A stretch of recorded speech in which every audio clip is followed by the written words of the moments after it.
Boa noite, pessoal. Tudo bem com vocês? Sejam muito bem-vindos para mais uma palestra do Vida e Missão.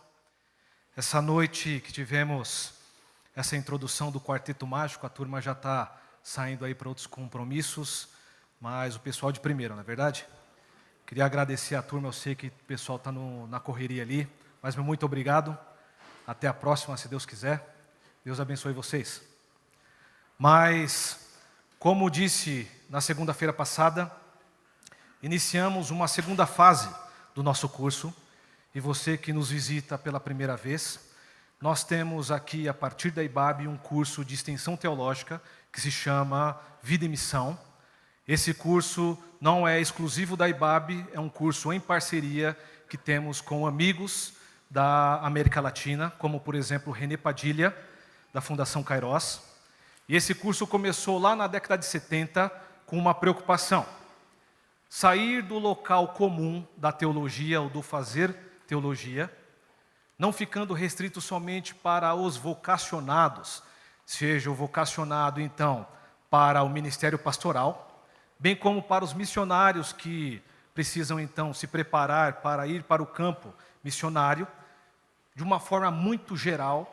Os cursos teológicos ou missiológicos se destinam a esses dois públicos. Mas pensando além desses dois públicos, ou envolvendo também esses públicos, o Vida e Missão, que na verdade na América Latina, o nome Vida e Missão, foi o nome que nós cunhamos aqui, a partir da IBAB, mas esse curso tem aí, por exemplo, em diversos países da América Latina tem um nome, mas o geral é 7 certificado. Porque esses 4 módulos que eu vou explicar para vocês, eles fazem parte, então, de um mestrado, e esse mestrado tem as suas linhas de especialização por meio, então, dessas 4 áreas de aproximação, seja igreja, trabalho, sociedade e família. Então, uma formatação mais em nível de igreja, para a formação, então, dos quadros da igreja, ou de repente, da liderança da igreja, foi adaptado então essas especializações para então uma formação comunitária. E qual é essa preocupação? Ou foi essa preocupação inicial, e ela tem se adaptado ao longo aí dos anos, não somente no contexto argentino, mas agora está tomando proporções, indo até para o leste europeu. A preocupação é de ressignificar o nosso chamado, ressignificar o nosso pensamento, a nossa figura de igreja, a partir do profissional cristão que somos. Ou seja, nós não precisamos ter exatamente um chamado específico para uma vocação específica, porque compreendemos que a vocação está para todos.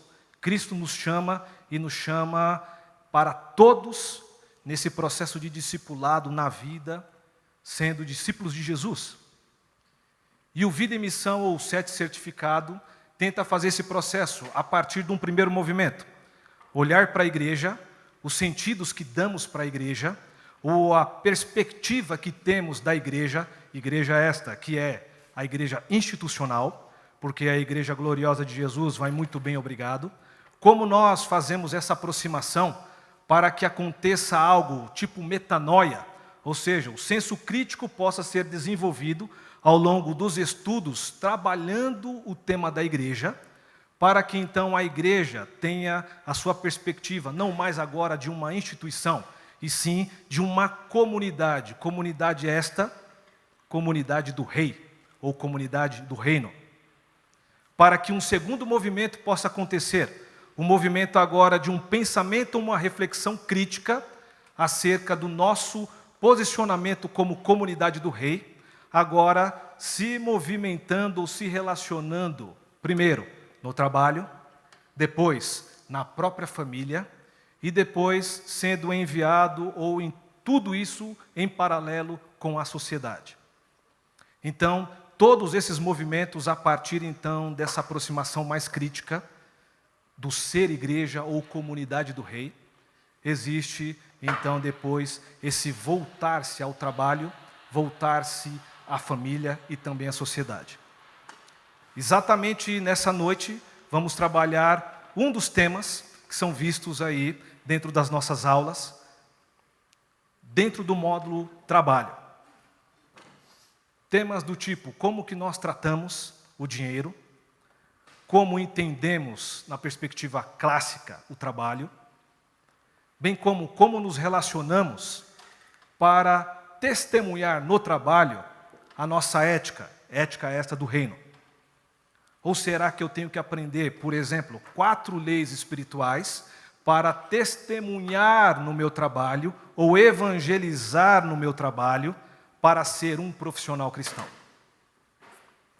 Não somente isso, mas a nossa proposta é uma proposta, então, de fazer leituras críticas de tudo isso, de todos esses movimentos, para proporcionar, então, uma atuação, uma ética mais diretiva em todos os ambientes que nós estamos inseridos, inclusive do trabalho.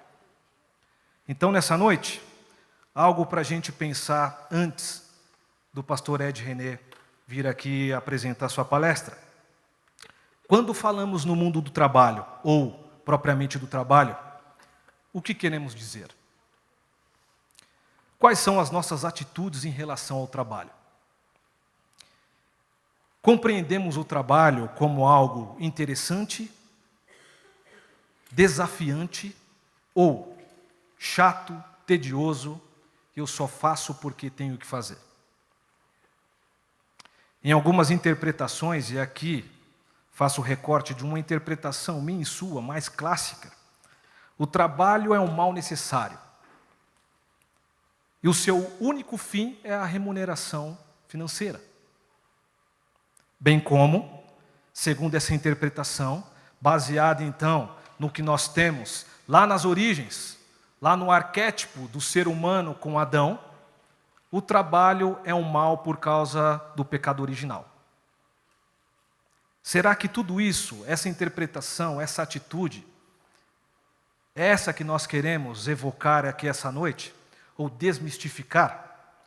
Para isso, fecho aqui com Dietrich Bonhoeffer, que diz o seguinte: trabalho ou profissão é um lugar onde se responde o chamado de Cristo e se vive de forma responsável. Vou repetir. Trabalho ou profissão é um lugar onde se responde o chamado de Cristo e se vive de forma responsável. Portanto, nessa noite nós vamos trazer o seguinte tema que está apresentado aqui para vocês: o profissional cristão e o trabalho no mundo de hoje, com Ed René Kivitz. O Ed, a partir das suas aproximações, ou do que ele já tem feito, ao longo dessa caminhada aí com o Fórum Cristão de Profissionais, ele vai tentar apresentar um ou outro elemento que traga para a gente algumas pistas de como deve ser a nossa posição como profissionais cristãos que somos nesse mundo aí, globalizado, esse mundo neoliberal, esse mundo que traz tantas interpretações de como é o trabalho. Então, você, mais uma vez, seja muito bem-vindo para essa nossa palestra. Você que é nosso aluno, não se esqueça de fazer aí deixar o seu autógrafo para a gente, porque hoje é aula.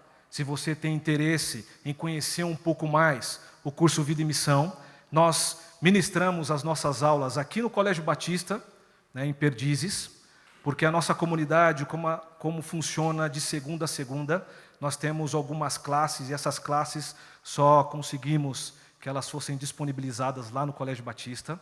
Isso é um problema positivo que temos. Mas se você quer conhecer um pouquinho mais, eu oferto para você essa noite 1 ou 2 aulas como aluno ouvinte, para você conhecer um pouquinho, em loco, como que é a nossa proposta.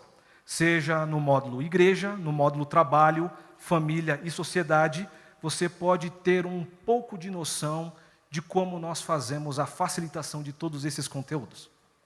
Tendo interesse, então, no primeiro semestre agora de 2017, vamos iniciar as matrículas para o próximo ano letivo. Então, você está seja muito bem-vindo e é nosso convidado, seja para ter essa aula lá no Colégio Batista ou experimentar um pouco a partir das nossas palestras que vamos ofertar durante esse semestre também. Então, gostaria de chamar o Ed aqui à frente para que ele iniciasse, então, essa noite de reflexão acerca do profissional cristão no mundo do trabalho.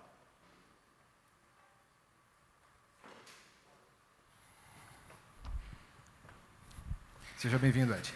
Obrigado. Boa noite a todos.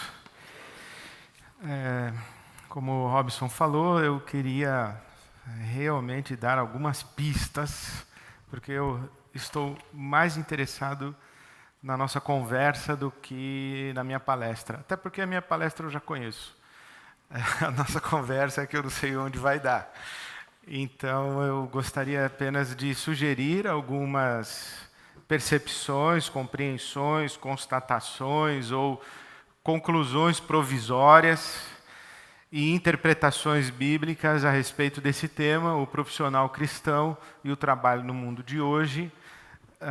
Mas eu estou realmente mais interessado em ter uma interação e a gente tentar conversar sobre esse tema daí.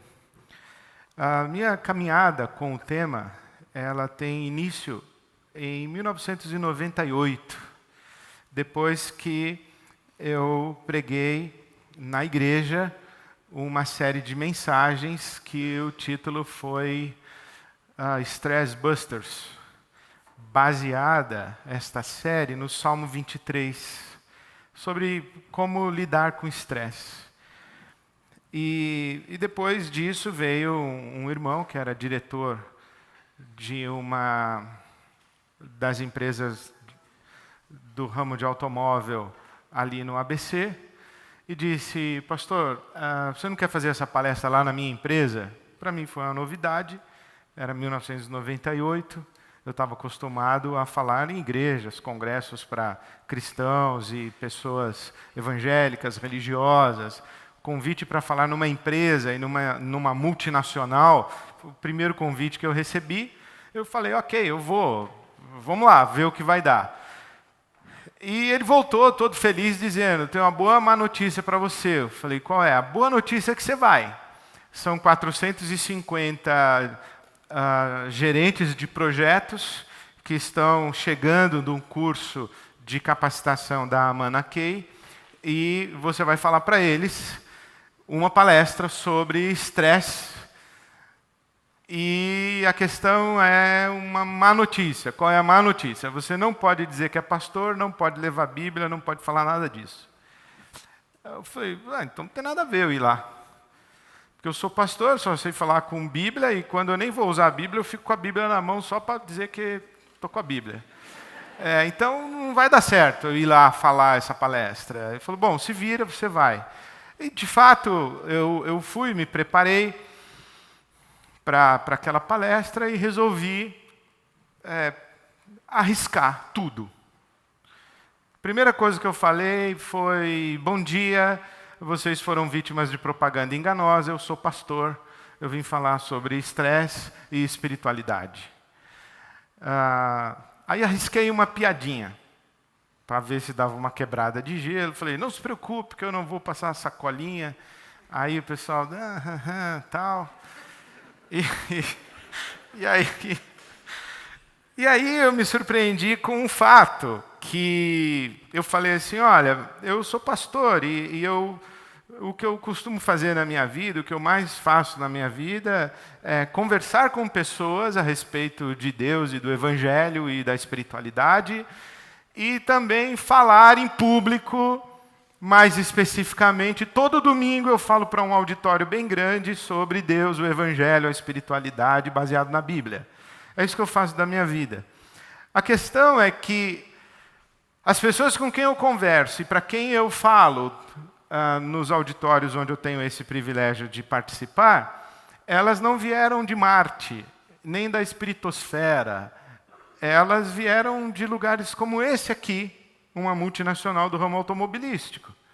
Elas são pessoas... Eu converso com pessoas que vêm trabalhar deixando um filho com febre na creche. Eu converso com pessoas que vêm trabalhar deixando um pai na UTI.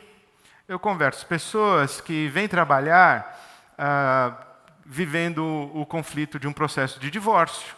Eu converso com pessoas que vêm trabalhar e não suportam mais morar com a sogra. Eu converso com pessoas que vêm trabalhar e acabaram de descobrir que o filho está fumando maconha. Eu converso com pessoas que vêm trabalhar e acabaram de receber a notícia de que a filha está grávida, com 16 anos de idade. São com essas pessoas que eu converso. E quando eu acabei de falar essas coisas, eu percebi que tinha pessoas chorando assim no auditório. Aí eu falei, ups, parece que está dando certo, pensei. E eu tenho que falar para vocês sobre estresse. E eu poderia falar sobre qualidade de vida, atividade física, poderia falar sobre dieta, poderia falar sobre lazer, balancear horário, organizar a sua agenda, seu tempo, poderia fazer um belo de um discurso de autoajuda. Mas eu sou pastor, vocês não esqueçam que eu sou pastor. Então, para lidar com o estresse, eu recomendo vocês a ficarem de joelhos e fazerem orações. Porque o que a Bíblia fala sobre como devemos lidar com o estresse é exatamente isso. O antídoto da Bíblia Sagrada para você não ter uma vida cheia de estresse e não viver escravo da sua ansiedade é você se ajoelhar e apresentar as suas inquietações a Deus com orações e súplicas e ações de graças, e a paz de Deus, que excede todo o entendimento, vai guardar o seu coração e a sua mente por causa do fato de que Jesus ama você. Então, nós temos que orar para combater o estresse. Eu resolvi arriscar tudo mesmo. Falei, então, quem topa fazer uma oração? Vamos ficar em pé e fazer uma oração? Aí todo mundo ficou em pé. Tenso o negócio, assim. Ficou tenso. Falei, vamos orar a oração do Pai Nosso. Aí oramos a oração do Pai Nosso, todos juntos, de mãos dadas. E depois que eles sentaram, eu falei, eu gostaria de explicar para vocês o que nós acabamos de orar. Eu expliquei a oração do Pai Nosso. E depois que eu acabei, eu falei, muito obrigado, boa tarde. Ficou um silêncio assim, total, absoluto.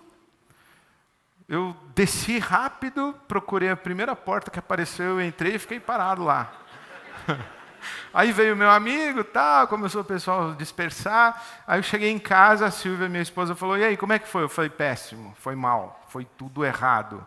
Eu fiz tudo errado que o cara me brifou, e dei uma de pastor, eu acho que foi mal demais. E aí eu recebi um e-mail do cara, meu amigo, diretor da multinacional, dizendo, pastor, o que deu em você? Eu falei, vixe. Falou, o pessoal queria fazer pergunta, você foi embora. E você tem que voltar lá, que eles querem fazer pergunta. Eu falei, então eu volto. Aí fui lá de novo. E foi muito bacana. E eu me lembro que, acho que a primeira ou segunda pergunta foi um senhor, levantou e falou assim, eu gostaria de saber do senhor se a empresa tem alma. Aí eu falei, tem. A Bíblia chama de potestade, os senhores chamam de cultura corporativa. Potestade assim, é um sinônimo de demônio, que incorpora assim, nas pessoas, mas tem um demônio que incorpora nas empresas. Chama cultura corporativa.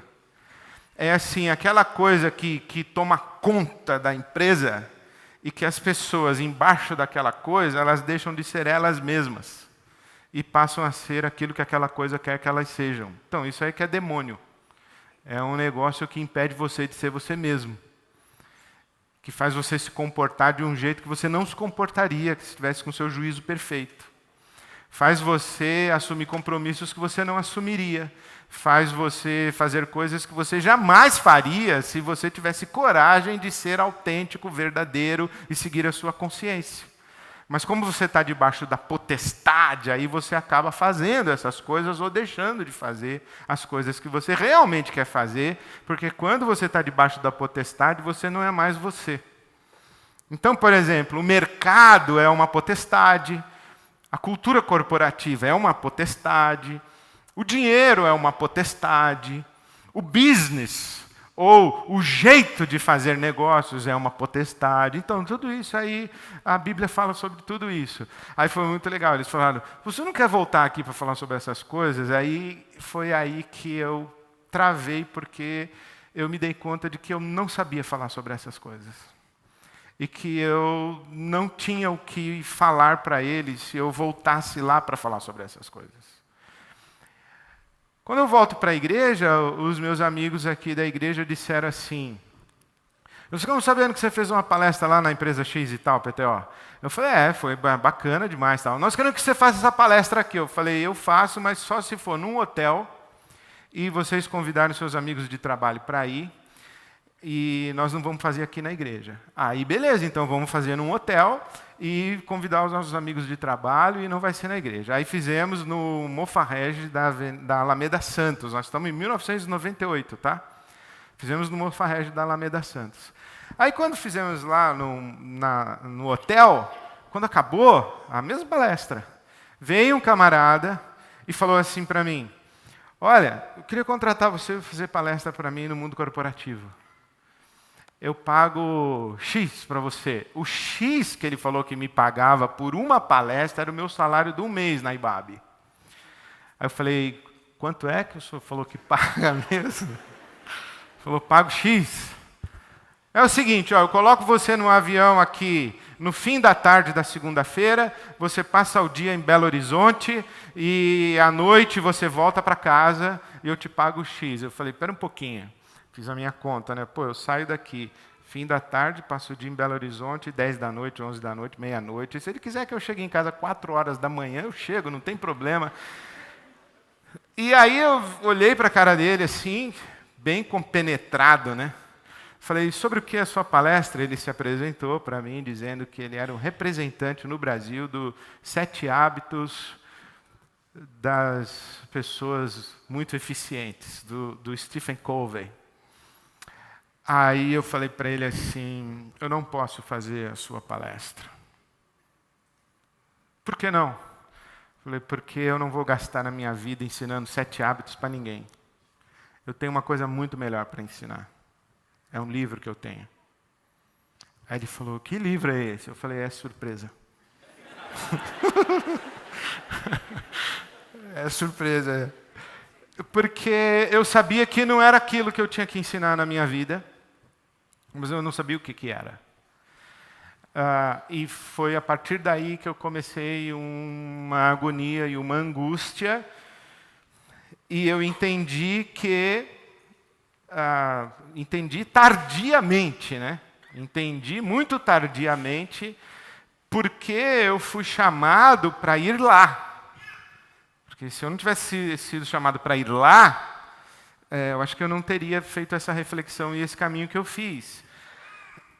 Eu entendi muito tardiamente que eu tinha passado muito tempo da minha vida ensinando as pessoas como serem cristãs dentro da igreja, mas que eu não tinha nenhuma reflexão para o que acontece de segunda a sábado. Eu sabia falar que nós temos que fazer mais pequeno grupo, que nós temos que fazer evangelização, que nós temos que plantar igreja, que nós temos que fazer retiro de casais. Aí eu sabia fazer palestra para os casais no retiro de casais, e os casais eram tudo da igreja. Então era uma zona de conforto assim muito legal, mas quando eu tive que sair foi bastante complicado. Nisso eu fui fazer o mestrado, fui estudar e resolvi estudar espiritualidade no mundo corporativo. Aí passei uma das grandes vergonhas da minha vida, foi quando eu fui entrevistado pela banca de mestrado. Teve um professor da casa, da Universidade Metodista, onde eu estudei, que ele viu que eu estava lendo um livro sobre espiritualidade lá no mundo do trabalho. Ele falou assim, olha, no dia do exame, você coloca esse livro aí em cima da mesa, assim, para eles verem. No exame oral ali, para apresentar o projeto, né? Aí eu, beleza, vai impressionar, vale tudo. Botei o livro ali e tal. Aí eram 5 doutores, assim, chegaram. O primeiro entrou, parou assim, do lado do meu livro, olhou e falou, você está lendo esse livro aí? Aí eu falei, estou, sim, senhor. Ele falou, está gostando? Eu falei, muito. Aí ele falou, eu acho impressionante como que um autor da universidade, eu sei das quantas, da Inglaterra, consegue escrever um livro junto com um autor da universidade, não sei das quantas, da Alemanha. Um não tem nada a ver com o outro, são escolas filosóficas completamente diferentes, mas você está gostando, é interessante. Aí eu fiquei olhando para a cara dele, sem saber o que falar, E piorou depois, porque quando eles me perguntaram, qual é o seu projeto de mestrado, meu filho? O que você quer fazer estudar? Eu falei, quero estudar espiritualidade no mundo corporativo. Eles falaram assim, que espiritualidade? Aí eu falei, espiritualidade? Católica, protestante, cristã, hindu, budista, espiritualidade o quê? Islâmica? Eu falei, não, cristã. Católica ou protestante? Eu falei, protestante. Europeia, norte-americana, brasileira, sul-americana, africana, é o quê? Qual é o recorte que você vai usar? Eu falei, isso aí. Bom, conclusão, eu sei que eu cheguei sem saber nada e no primeiro dia eu já fiquei sabendo que eu não sabia menos ainda. E eu tive que buscar um conceito de espiritualidade que fosse aplicável, palpável, razoável para o mundo corporativo, e foi aí que eu descobri que falar sobre espiritualidade no mundo do trabalho é uma coisa completamente diferente de falar de religião no mundo do trabalho.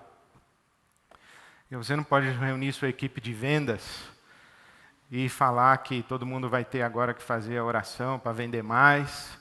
Você não pode expulsar o demônio do corpo daquele seu funcionário que fica criando caso no departamento. Você não pode ungir com óleo lá a cadeira do seu chefe e tomar posse. Não é esse papo, isso não vai dar certo. Você não pode ficar mandando PowerPoint com versículo durante o expediente. É outra conversa, entendeu? E assim, espiritualidade no mundo do trabalho não é fazer grupo de oração na hora do almoço, não é fazer estudo bíblico, sabe, com seus amigos de trabalho. Não, nós estamos falando de outra coisa. E eu fui começar a estudar essas coisas, fui ficando encantado assim com esse mundo todo daí, e descobri algumas coisas interessantes. No início da minha caminhada, eu acreditava nesse negócio assim de espiritualizar o mundo do trabalho, a empresa, ou do tipo humanizar, sabe, o mundo do trabalho. Humanizar a empresa mais humanizada, a empresa espiritualizada. Eu acreditava nessas bobagens todas. Hoje não acredito mais nada disso. Não acredito mesmo nesse negócio. Eu, assim, perdi a minha virgindade assistindo filme. Eu assisti, por exemplo, O Jardineiro Fiel, que trata da indústria farmacêutica. Assisti Diamante de Sangue, que trata do comércio de diamantes e a exploração do continente africano. Assisti Siriana, que trata da indústria do petróleo. Assisti O Senhor das Armas, que trata da indústria armamentista, e que termina dizendo que as 5 nações que compõem o Conselho de Paz da ONU são as 5 nações que mais lucram com guerra no mundo.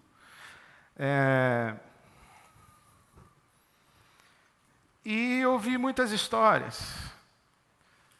E cheguei à conclusão, pode estar certo, pode estar errado, eu não sei qual é a sua opinião, mas eu cheguei à conclusão que esse negócio assim realmente tem nada a ver com o reino de Deus. É como humanizar o inferno. Entendeu? Vamos falar assim, vamos humanizar a empresa, né? Vamos humanizar o inferno. Porque a lógica de operação do mercado, das empresas, é uma lógica de operação que não tem nada a ver com o reino de Deus. Exemplo simples, você acha que vamos desenvolver uma cultura de cooperação? Ou vamos desenvolver uma cultura de competição? Nós vamos dizer o seguinte, olha pessoal, aqui na nossa empresa, nós estamos querendo diminuir a margem de lucro, abaixar um pouquinho o teto das metas, porque estamos achando que estamos puxando o elástico demais, e isso exige muitas horas de trabalho. Nós resolvemos, em vez de cortar pessoas, nós vamos contratar mais pessoas, porque sentimos que os senhores estão sobrecarregados, com muito trabalho. E vamos remunerá-los um pouquinho mais e queremos incentivá-los a deixar o escritório mais cedo para que voltem rapidamente para as suas famílias, porque vocês sabem, a vida não é só trabalhar, a vida também é família, é saúde, é lazer. E você já imaginou um diretor de uma empresa fazendo um discurso desse?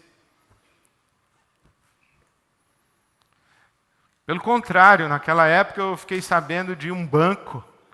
Presta atenção, hein? O banco fez o seguinte esquema. Chegou para o gerente da agência e disse assim, se você bater todas as metas, você vai para o Caribe, em fevereiro. Vai ganhar. O banco vai te dar de presente uma viagem para o Caribe, você e a sua mulher. Só que o banco não apenas disse isso para o gerente do banco, da agência bancária lá, mas mandou uma carta com um álbum bonito assim do Caribe, falando das metas do banco, da importância da cooperação, da parceria conjugal. Mandou para a mulher do cara. Se o seu marido bater todas as metas em fevereiro, vocês vão para o Caribe. Não, esse cara chegava cedo em casa, a mulher dele falava, já chegou? Nem as metas, eu quero ir para o Caribe, hein, meu? Você está entendendo como funciona o negócio?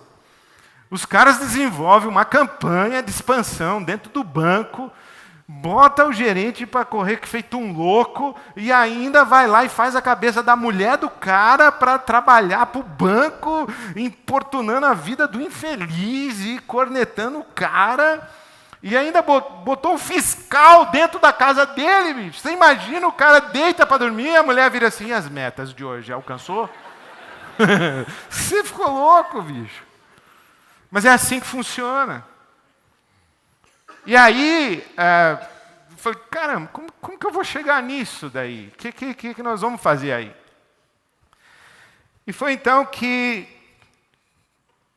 nessa minha reflexão, eu falei, bom, o que a Bíblia ensina sobre isso? O que a Bíblia ensina sobre trabalho?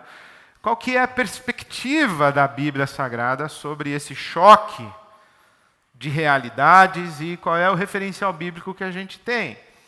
Bom, a primeira coisa que a gente pensa qual é? O trabalho é uma maldição. Tem um ditado que diz que a melhor coisa de uma segunda-feira é que ela está longe da outra segunda-feira. Que é a única coisa boa da segunda-feira, é que é o dia mais longe da outra segunda-feira, o resto é tudo ruim. Por quê? Porque a gente tem essa ideia de que o trabalho é um mal necessário, que o trabalho é uma maldição e um castigo. E eu não sei se você já ouviu palestra lá na sua empresa ou em algum lugar, ou já leu alguma coisa, que trabalho vem da palavra latina tripalium. Já ouviu isso? Que tripalium é um instrumento de tortura. Então, o trabalho é tortura. Bom, eu fiz uma pesquisa etimológica, não tem nada a ver uma coisa com a outra. Não tem sustentação, assim, essa ideia. Mas serve. Mas serve. Serve. Agora, como que a Bíblia vê trabalho? Nós pensamos no trabalho como maldição, como uma coisa ruim. Por quê? Porque tem aquela velha ideia lá de que Deus falou para Adão que com o suor do teu rosto ganharás o teu pão. Em outras palavras, você vai sofrer para tirar o fruto da terra, você vai sofrer para sobreviver. E o trabalho é essa maldição e esse castigo. Então a gente começa a pensar em trabalho a partir de Gênesis capítulo 3. Porque você deu ouvido à serpente, agora você vai ter que trabalhar.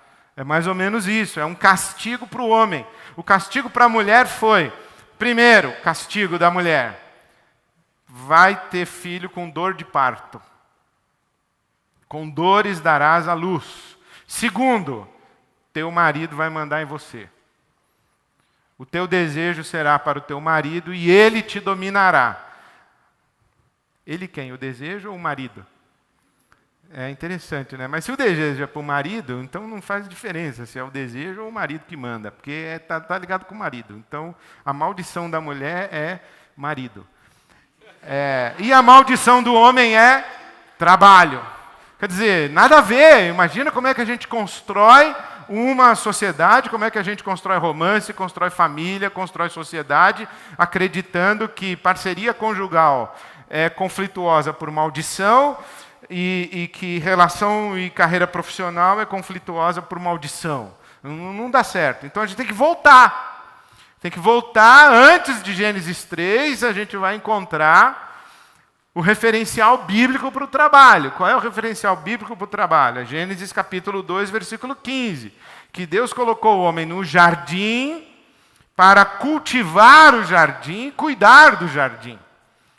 Quer dizer, não é que o Adão ficava lá de boa e vinha anjo lá cortar, plantar, arar a terra. Não, a ideia do jardim é Adão e Eva estão trabalhando no jardim. Então, há trabalho no paraíso. Há trabalho no paraíso. O que caracteriza o trabalho no paraíso? O paraíso. Acontece que a maldição não é trabalhar. A maldição é sair do paraíso. E Deus está dizendo o seguinte, você trabalhava no jardim. Era uma coisa. Agora você vai trabalhar fora do jardim. Você vai ver o que vai te acontecer. Vai ver a consequência de trabalhar fora do jardim. Você agora vai sofrer, não porque trabalha, mas você vai sofrer porque você trabalha fora do jardim. Porque dentro do jardim você também trabalhava e não sofria. Então o problema não é o trabalho, o problema é o contexto do trabalho. O problema não é o trabalho em si, o problema é o ambiente do trabalho.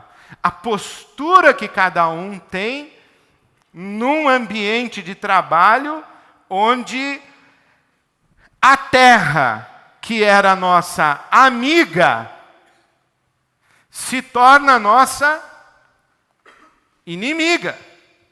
Em que o ambiente que nos era favorável, ele se tornou agora hostil.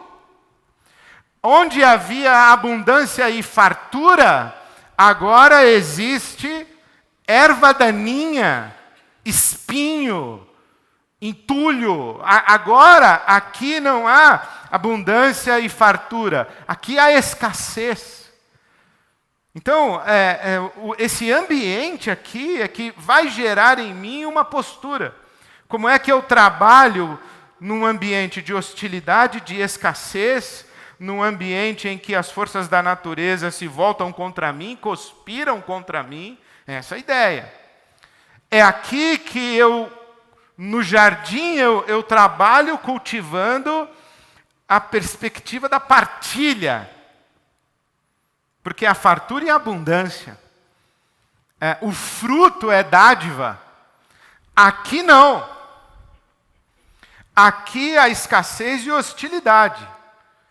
Eu já não trabalho mais na perspectiva da partilha, eu trabalho na perspectiva da sobrevivência. Aqui eu defendo o meu. Aqui eu estou preocupado comigo e com os meus. Aqui não. Perdão. Aqui no jardim a questão é outra. E tanto é verdade que há trabalho no paraíso e que trabalho não é maldição, porque em João capítulo 5, Jesus ele vai dizer assim, o meu pai trabalha até hoje e eu trabalho também. Então nós temos um Deus trabalhador e nós temos um Deus que tem um filho que também gosta de trabalhar. O Filho de Deus é trabalhador. O pai dele é trabalhador. Estão sempre trabalhando. Mas note que interessante, né? Quando é que Jesus diz, o meu pai trabalha até hoje e eu trabalho também?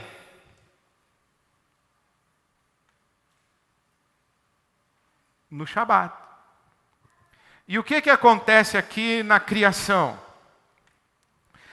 Deus cria no primeiro dia, cria no segundo dia, cria no terceiro dia, cria no quarto dia, cria no quinto dia, cria no sexto dia e no sétimo dia entra no Shabat. Mas Deus não entrou no Shabat e depois começou a criar no dia seguinte. Não, Deus entrou no Shabat e no Shabat ficou. Ok? Mas Jesus disse que Deus continuou trabalhando. Bom, então Deus continuou trabalhando no Shabat? Por isso é que Jesus no Shabat trabalhou.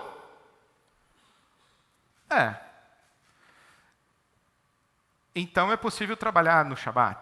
É completamente diferente de trabalhar na terra amaldiçoada e num ambiente hostil. É possível trabalhar no Shabat.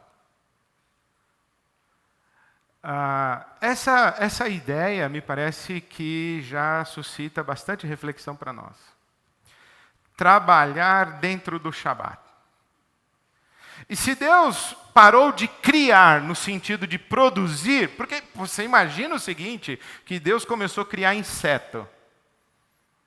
Abelha, mariposa, grilo, essas coisas são insetos, né? Vai dar os nomes aí, mosquito, pernilongo, formiga. Aí começou a criar. Aí ele é eterno. Deus. Ele poderia continuar criando inseto. Imagina, se Deus não para nunca de criar inseto. Ele não para nunca de criar peixe. Peixe boi, peixe vaca, peixe girafa, peixe cachorro, peixe galinha. Deus vai criando, peixe porco. Aí vai criando, vai criando. Deus não para de criar passarinho, Deus não para de...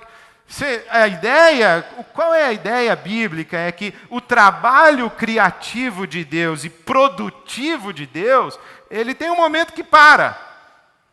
Tem um limite, que Deus diz assim, tá bom. E esse é bom, e viu Deus que era bom, não é bom necessariamente ou apenas bom qualitativo.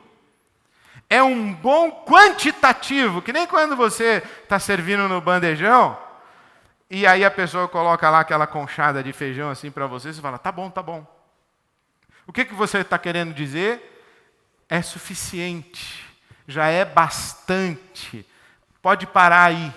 É isso que você está dizendo. Você nem provou ainda para saber se está gostoso. Mas você está dizendo, é bastante. Então, quando diz Deus que era bom, tá bom aqui, para, chega. Então, a ação produtiva de Deus, ela tem um limite. E a partir desse limite, o que é que Deus faz? Entra no Shabat. E o que é que ele faz no Shabat? Desfruta da sua criação. Bom, o que é o Shabat? O Shabat é essa capacidade não apenas de parar de produzir, mas principalmente a capacidade de desfrutar do produto. E para nós, entrar no Shabat é entrar nesse lugar, nesse espaço, nesse lugar.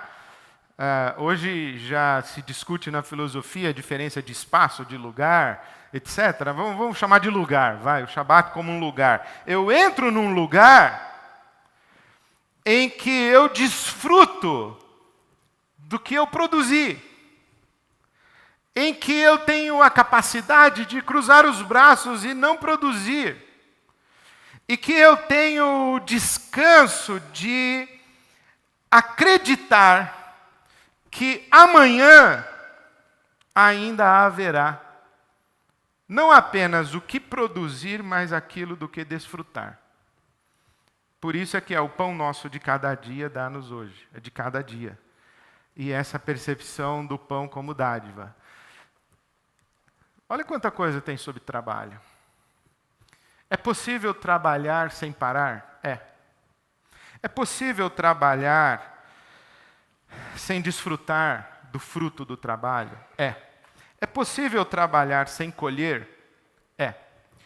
É possível trabalhar com medo de não haver trabalho? É. É possível...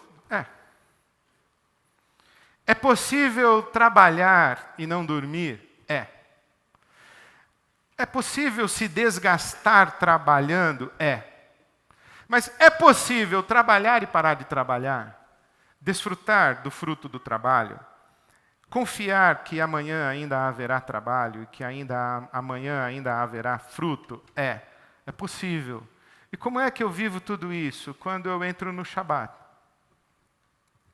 Então, o Shabat, o que é para nós? É uma postura diante de Deus e a maneira como a gente percebe esse trabalho. Então, eu diria assim, que o profissional cristão, ele é capaz de trabalhar nesse lugar chamado Shabat. E toda vez que ele sai do lugar chamado Shabat, ele cai numa terra amaldiçoada. Porque é somente quem trabalha nesse lugar chamado Shabat que partilha o pão, que se cansa, mas não se desgasta. Qual a diferença de cansaço e desgaste? Cansaço é o seguinte, eu começo a trabalhar hoje e eu pinto essa parede toda aqui, ó. Pintei essa parede toda aqui. Aí fiquei muito cansado, dormi, amanhã eu acordei, pintei novamente uma parede igual a essa aqui. Aí fiquei muito cansado, dormi, pintei mais uma no dia seguinte. Agora, desgaste o que é? É que eu trabalhei, pintei, desgastei, só consegui pintar até aqui, ó. Aí faltou isso aqui para pintar amanhã. Então, o que eu fazia em um dia, agora eu já faço em 2. Dali a pouco, o que eu fazia em um dia, eu já estou fazendo em 2,5. Dali a pouco, o que eu fazia em um dia, eu estou fazendo em 3. Dali a pouco, o que eu fazia em um dia, eu não faço mais, porque eu tive síndrome do pânico, estresse, burnout, infartou, e sei lá o que aconteceu com você. Caiu duro. Pá, caiu duro. O que eu acredito que Jesus diria para você e para mim, nesse momento em que a gente, pá, caiu duro? Você está trabalhando fora do Shabat, meu filho. Você está trabalhando na terra amaldiçoada. Você tem que trabalhar dentro do Shabat. Falar, ok. Como é que eu faço para trabalhar dentro do Shabat? Já te ensinei. Quando o senhor me ensinou? Foi quando meu filho foi aí te ensinar isso, você não entendeu. Falei, como foi que o seu filho fez? Falou, primeiro, o meu filho não ficou trabalhando para ele. Ficou trabalhando para mim. Como assim, senhor? Falei, o meu filho não ficou trabalhando para comer, para beber. Se você perguntasse para Jesus, Jesus, você está trabalhando bastante por quê? Ele falou, porque eu tenho que dar meu corre. Porque eu tenho que comer. Eu tenho que comer. Tenho que pagar a conta de luz. Tenho que pagar a conta de telefone, a net. Eu quero trocar meu iPhone, que já saiu o iPhone 7. Eu tenho que pagar o seguro. Eu tenho que pagar a escola das crianças. Eu tenho que pagar lá o IBAB Missão, que os caras já estão mandando e-mail para mim. Eu tenho que dar meu corre. Eu estou trabalhando por isso. Porque Jesus nunca responderia isso, que ele está trabalhando para pagar a conta. Ele responderia? Que ele está trabalhando porque ele quer fazer uma viagem o ano que vem para conhecer a Grécia. Eu estou querendo conhecer Mykonos. Estou cansado aqui, Betânia, Cafarnaum, já não aguento mais esse lugar. Quero conhecer Mykonos na Grécia. Acho que Jesus trabalhava para pagar a excursão de férias, para trocar de carro no fim do ano, para pagar a prestação de casa própria. Era isso que fazia Jesus trabalhar? Como é que Jesus responde? A minha comida e minha bebida é fazer a vontade do meu Pai. Tudo bem, então eu já aprendi algumas coisas aí. Que eu trabalho para responder a um chamado, que eu não trabalho para o meu patrão e nem o meu empregador, nem trabalho para o meu cliente, nem para a minha empresa, nem para o governo. Eu trabalho para Deus. Eu trabalho para cumprir a minha vocação, para cumprir o meu chamado. O meu trabalho não é trampo, é sacerdócio. É um sacerdócio que eu exerço numa sala de aula na universidade. É um sacerdócio que eu exerço no hospital, que eu exerço na oficina mecânica, que eu exerço dentro de uma agência de finanças ou de uma empresa financeira. É um sacerdócio. Eu não trabalho para mim, nem para pagar minhas contas, nem para realizar meus sonhos, nem para atingir minhas metas. Eu trabalho para cumprir o meu chamado. Eu trabalho para Deus. Quem paga o meu salário não é a minha empresa, não é meu patrão. Quem paga o meu salário é o cara para quem eu trabalho. E ele falou que eu não preciso ficar preocupado porque ele cuida de passarinhos e ele cuida de flores e cuidaria de mim. Então, se eu buscar em primeiro lugar o reino de Deus e a sua justiça, eu não preciso ficar preocupado com o que comer, o que vestir, o que beber, porque eu estou cumprindo um chamado e tal. Bom, eu acho que isso abre muito leque para a gente.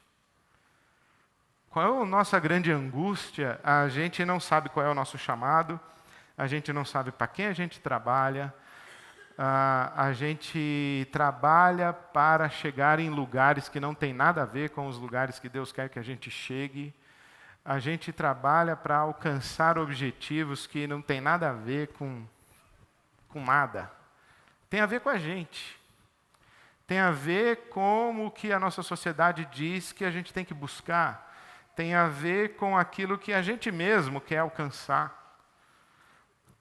Tipo assim, eu estou estressado porque eu quero, sei lá o quê. Pensa uma meta aí, dá um exemplo aí para mim de uma meta de trabalho assim, que uma pessoa pode ter. Sei lá, dá uma dica aí. Vender 10.000 toneladas de não sei o quê. Qual o outro objetivo de carreira? O objetivo de carreira, assim. E pensei. Pensa assim, que você trabalha numa empresa, a sua empresa falou assim, olha, nós queremos te dar um presente. Fazer um coach de carreira. Mas você vai fazer um coach de carreira. Você senta na frente do cara, que é o seu coach de carreira, ele vai dizer assim, daqui a 5 anos você quer estar aonde? Porque você pode. Você já é um esperma vencedor. Bilhões de espermatozoides, só você chegou, você já é um vencedor, você pode. Morou?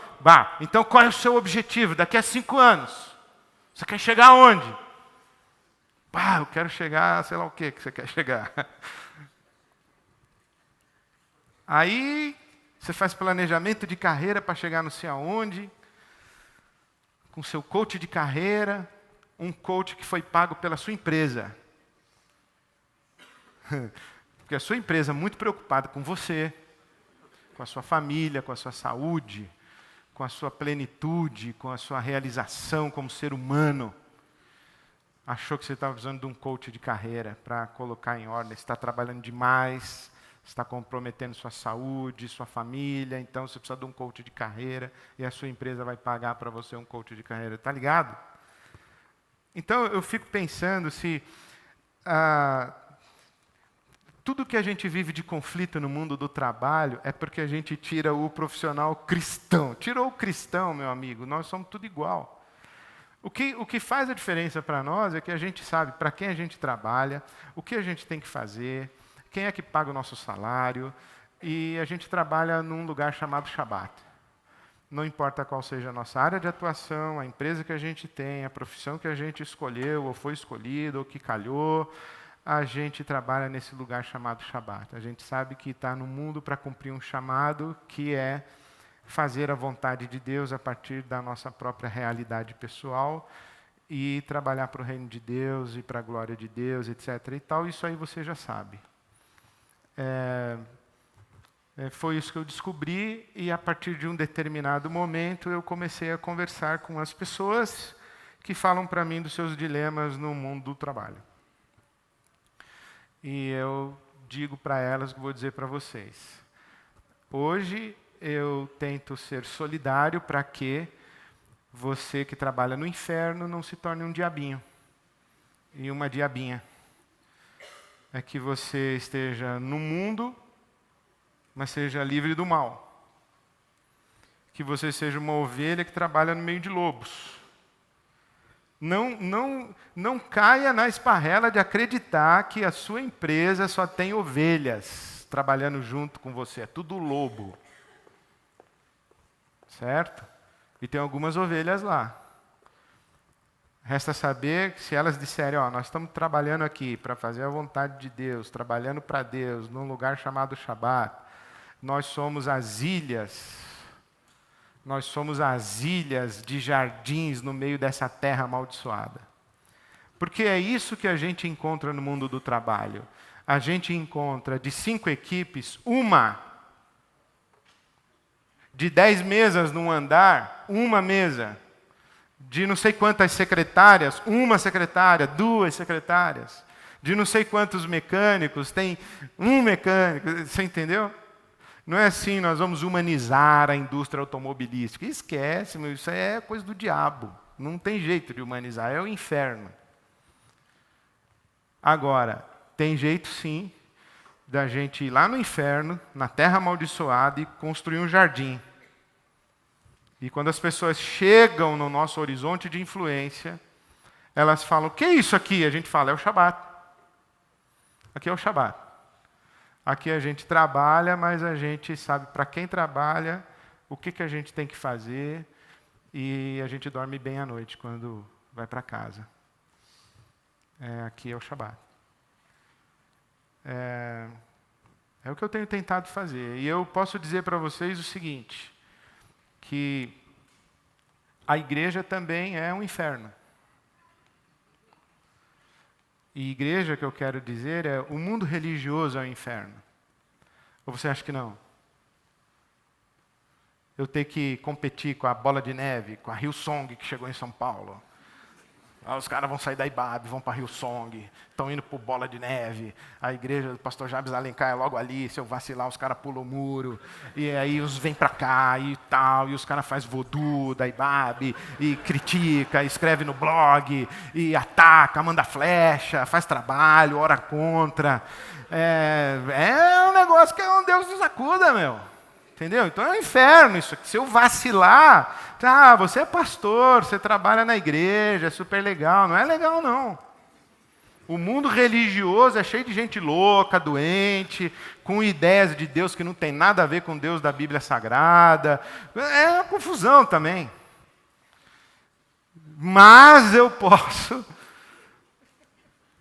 servir a Deus, buscar fazer a vontade de Deus, depender de Deus. Imagina se eu começar a trabalhar com medo da IBAB esvaziar, começo a trabalhar com medo que vai cair o dízimo, começo a trabalhar com medo que a diretoria, o presbitério da IBAB vai me chamar para me dar uma chamada de atenção, ou não sei o quê. Vira um inferno. Aí eu caio duro também, e só pinto metade da parede. Quer dizer, é assim. Então não importa o que você faz, importa o coração com que você faz, para quem você faz, e se você está respondendo a um chamado de Deus para você. Eu termino com duas considerações. A primeira é que eu acredito que vocação, ou chamado, seja lá o que for que você quiser dar um nome a isso, é a maneira como Deus se expressa através de uma pessoa.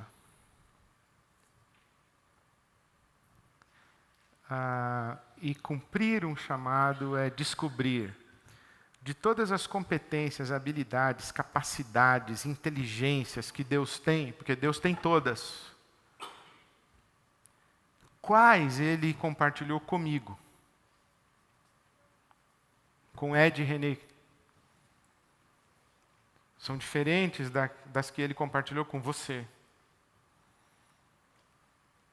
Então, depois dessa ideia das inteligências múltiplas, Isso foi uma coisa muito linda, que a Bíblia já falou faz tempo. A diversidade de dons, ministérios e operações. A diversidade da humanidade, onde Deus se expressa de maneira diferente, né? A um deu habilidade matemática, a outro deu habilidade linguística, a outro deu habilidade espacial, a outro deu habilidade física. Sabe, tem gente que vai lá e abre a barriga de uma senhora e tira um bebê de lá de dentro. E tem gente que, quando vê sangue, desmaia. É assim. E graças a Deus, porque se todo mundo quisesse ficar vendo a barriga ensanguentada, não ia ter ninguém para construir ponte, e assim por diante, entendeu? Então, o que é que Deus deu para você? Né? Por exemplo, Deus fez você uma pessoa que sabe cozinhar? É uma arte. Enfim, o que Deus deu para você? Se você conseguir discernir isso daí e atender esse chamado, pode ser que você ganhe dinheiro com isso, pode ser que não. Aí você vai trabalhar em alguma coisa para ganhar dinheiro, mas no fundo, você está pagando o seu chamado, né? É o Paulo quando fazia tendas e pagava o chamado dele. Ele não gostava de fazer tenda, mas tinha que fazer. Mas ele não ficava duro sem dormir por causa disso. Ele vivia integralmente o seu chamado. E a outra coisa que eu termino dizendo é que o Desmond Tutu, ele falou que é através do trabalho que nós cooperamos com Deus. E daí eu tiro o meu conceito, ou que não é meu, é dele, que trabalhar é cooperar com Deus para colocar ordem no caos. Ou trabalhar é cooperar com Deus para construir jardins na terra amaldiçoada. Ok? Trabalhar é cooperar com Deus para construir jardins na terra amaldiçoada. E eu penso assim, que nós fizemos e fazemos, infelizmente, uma leitura religiosa da Bíblia. Nós precisamos parar com isso. Nós interpretamos dons, ministérios e operações não como a ação do Espírito Santo de Deus para tornar a criação de Deus sustentável. Nós achamos que dons, ministérios e operações de Coríntios 12 são as coisas que o Espírito Santo faz para fazer a Ibabe crescer. Não tem nada a ver. Dons, ministérios e operações são as manifestações do Espírito Santo através de você e de mim para que o mundo seja sustentável. Então, agradeça a Deus o seu dentista. E eu imagino que no último dia do julgamento, Jesus vai dizer: eu tive uma dor de dente numa madrugada, liguei para 4 caras e ninguém quis me atender, mas você me atendeu. Eu fui analfabeto, você me alfabetizou. Enfim. O trabalho mesmo, é uma forma de servir a Deus. Nós achamos que o trabalho só serve a Deus se a gente entrega folheto, evangeliza. Não, o trabalho em si é uma forma de servir a Deus. É através do trabalho que a gente coopera com Deus para colocar ordem no caos. Evidentemente, tem muita gente trabalhando e criando caos. Mas nós, cristãos, no mundo do trabalho, estamos cooperando com Deus para colocar ordem no caos. Construindo jardins na terra amaldiçoada. Trabalhando no Shabat. Cumprindo o nosso chamado. E aí é por isso que a gente consegue dormir em paz. E quando a gente não consegue dormir em paz é porque alguma dessas coisas saiu do lugar. Saiu do eixo, está fora do ajuste e é hora da gente repensar. Muito obrigado, uma boa noite a todos. Era mais ou menos isso que eu queria dizer. Amém.